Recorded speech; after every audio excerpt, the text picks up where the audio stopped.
السلام عليكم ورحمة الله وبركاته. اللهم صل وسلم وبارك على سيدنا محمد وعلى آله وعلى صحابته أجمعين.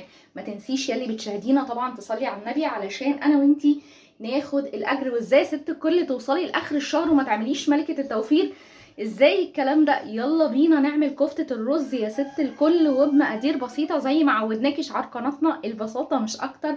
عندنا كوبايتين من الرز المطحونين زي ما انتي شايفة، ربع كيلو من اللحمه، يعني ربع كيلو من اللحمه عليهم كوبايتين من الرز، حزمه بقدونس، هنا بصلتين وسط، 3 فصوص توم، وهنضيف البهارات. يلا بينا نقول على بركه الله يا ست الكل ونبدا.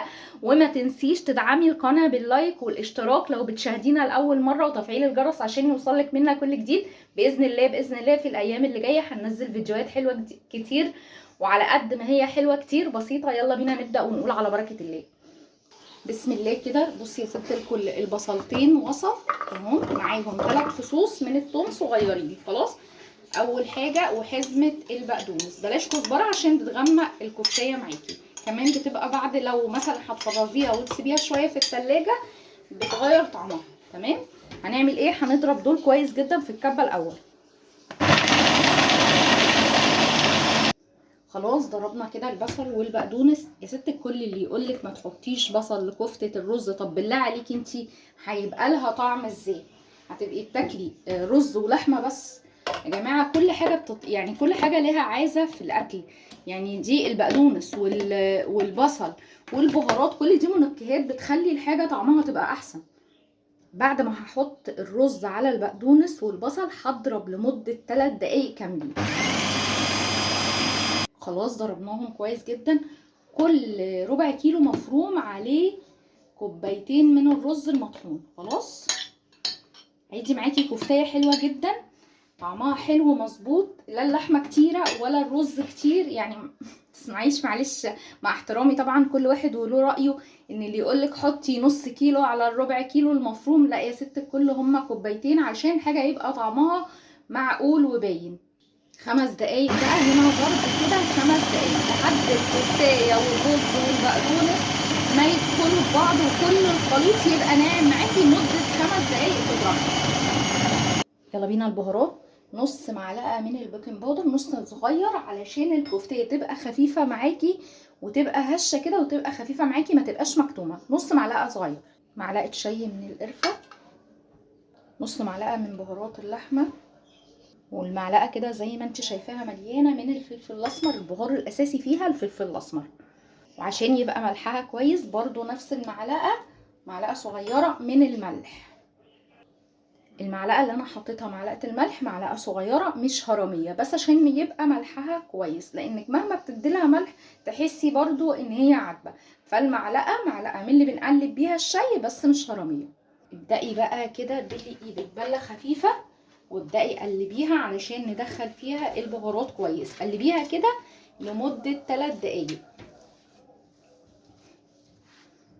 جبنا الصينية حطينا عليها كيس تلاجة وفتحناه. بصي يا ست الكل، طول ما هي ما فيهاش معاكي تلزيق ما تبليش ايدك البلة الخفيفة، هي ما فيهاش تلزيق. هنعملها كده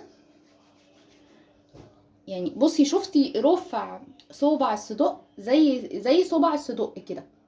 خلاص، علشان لو هتحطيها في صلصة حجمها يزيد معاكي شويه.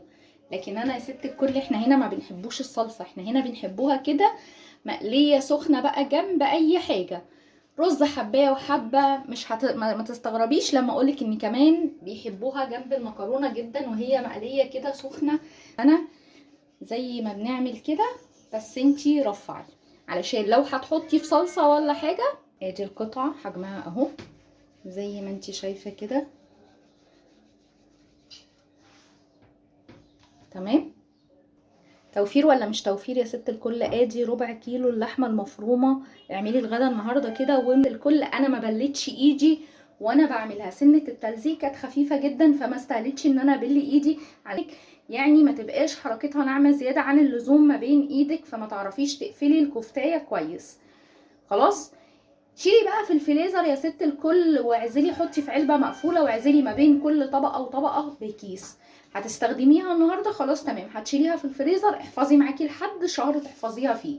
بس اهم حاجه ما بين كل طبقه وطبقه تعزلي ما بينهم بكيس. خلاص، وتطلعيها قبل استخدامها بحوالي ساعتين.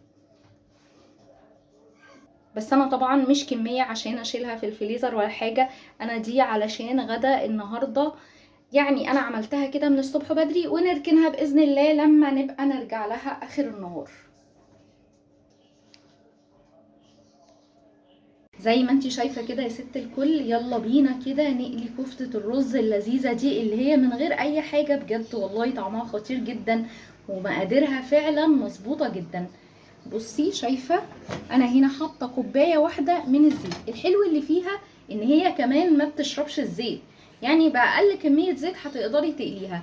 المهم بس تكوني ظابطة الكفتاية، متبقيش عاملاها تخينة علشان لو اضفتيها في صلصة ولا حاجة ما يبقاش حجمها زيادة عن اللزوم. يلا بينا كده نقلي. هنا انا حطيت العين على النار الوسط. بسم الله كده. بصي شايفة الجمال ولا اللون غير؟ احنا عاملينها من الساعة كام؟ عاملينها من الساعة حوالي كده 7 الصبح. الساعة دلوقتي كام؟ الساعة 4:30.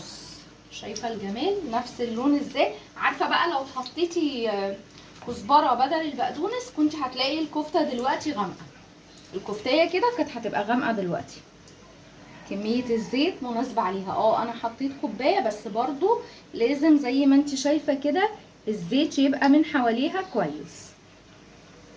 لو مش هتحطيها في صلصة يا ست الكل وهتعملي كده زي ناكلها كده ناشفة من غير صلصة، نصيحة مني ليكي لو هتعيني حاجة لحد بره يبقى طبعا تعمليها له سخنة. يعني انا مثلا هعمل دلوقتي على قد اللي هياكله، واللي بره هشيله علشان لما يجي باذن الله ان انا اعملها له سخنة، لان هي فعلا حلاوتها وهي سخنة طالما مش هتضيفيها في صلصة. طالما حاطين على النار الوسط والنار اقرب للمتوسط مش للاعلى، يبقى يا ست الكل اللون ده اللي انت شايفاه، الكفتايه ما تبقاش سودا كانها كده عامله زي المحروقه، هو اللون ده. المهم جدا هنا في التسويه النار اللي انت حاطه عليها، زي ما انت شايفه كده انا هنا حاطه على النار على العين الوسط، كمان النار متوسطه اقرب للهاديه مش اقرب للاعلى، زي ما انت شايفه كده اللون الجميل الحلو اللي انت شايفاه ده. وكمان والله مش قادره اوصفلك ريحتها وهي بتتقلي بتبقى جميله ازاي. ولا مناديل ولا حاجه، جبت المصفى الستانلس كده يا ست الكل زي ما انت شايفه كده جمال الكفتايه وحلاوتها. وعلى طول كده برضو نكمل اللي بعده. بس زي ما اتفقنا كده ان لو في حاجه هنشيلها لحد بره يبقى نشيلها وهي نيه، وبرضو يعني نقليها ساعه ما هيجوا طبعا بألف هنا ياكلوها. بس كده تمام. والله يا ست الكل بالجو اللي احنا فيه رضا والحمد لله. بعدين نجيب شيبسي زي ما انت شايفه كده الجمال والحلاوه، طعمها خطير، كل حاجه فيها بجد مظبوطه. لا مثلا الرز زايد زياده عن اللزوم فمخلي طعم الكفته كلها كده رز وما تحسيش بطعمها. خلينا ندوق كده. شايفه الجمال والحلاوه، نقول بسم الله. بجد خطيره. بصي بقى احنا هنا بنعملها جنب مكرونه، طالما احنا مش بنحبها بالصلصه، طبعا كل واحد وليه حريه راي. احنا هنا بنعملها جنب مكرونه وشيبسي وتمام التمام. لو عجبتك القناه ما تنسيش الاشتراك فيها وتفعيل الجرس علشان يوصلك منا كل جديد، واوعي تنسي اللايك الحلو اللي بنستناه منك. والسلام عليكم ورحمه الله وبركاته.